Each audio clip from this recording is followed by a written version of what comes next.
Adivinen cuál es el país que produce más petróleo en el mundo. ¿Arabia Saudita? ¿Irak? ¿Irán? Ninguno de los anteriores. Con 13 millones de barriles al día, el mayor productor es Estados Unidos. La coronación es reciente y es una de las razones por las que se ha caído el precio del petróleo. Estados Unidos está comprando menos porque está produciendo mucho más. Y todo esto tiene un responsable, el fracking. ¿Qué es el fracking?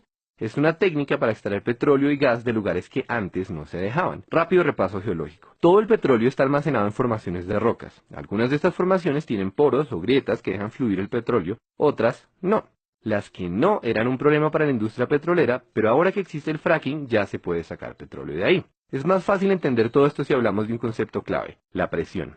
El petróleo es un fluido subterráneo que tiene que soportar millones de toneladas de tierra. Cuando nosotros taladramos hasta esa profundidad es como si estuviéramos destapando una gaseosa agitada. Así también el petróleo quiere salir por la tubería hasta la superficie porque la presión lo empuja. Pero todo esto depende de que exista un camino a la tubería. O sea, que las formaciones de rocas que almacenan petróleo tengan poros o grietas y que estén conectados. Si no hay conexión con la tubería es inútil porque la mayoría del petróleo se queda atrapado.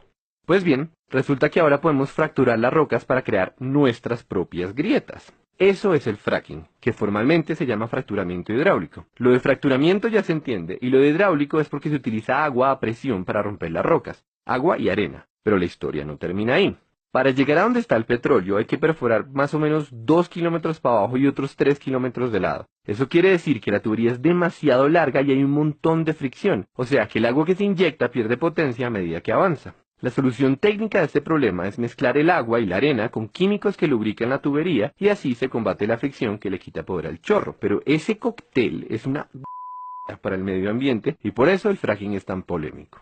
Para ser claros, no es que los pozos convencionales sean amigables con el medio ambiente, es que el fracking es peor. Básicamente estamos contaminando grandes cantidades de agua para romper rocas y buena parte del agua sucia que metemos se devuelve a la superficie todavía más sucia porque esas rocas tienen metales pesados y compuestos radioactivos. La contaminación es tanta que ya no es posible tratar el agua para hacerla potable, o sea, esa agüita se perdió y para siempre.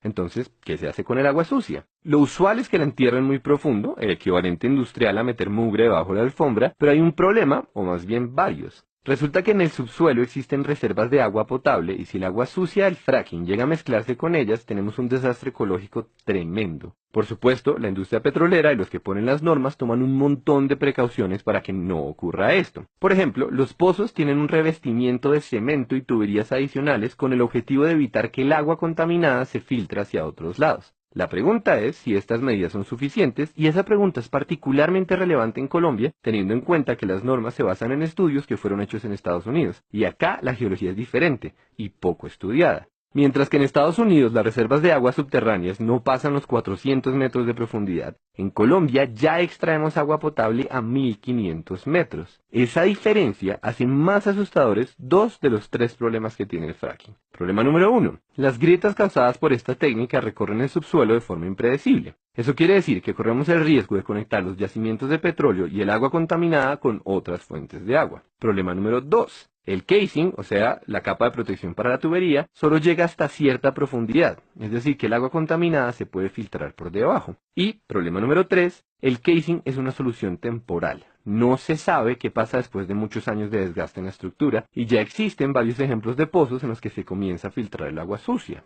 Y entre paréntesis, también se ha hablado de la asociación del fracking con el incremento de temblores, pero se argumenta que en los pocos casos en los que ocurre las magnitudes son despreciables.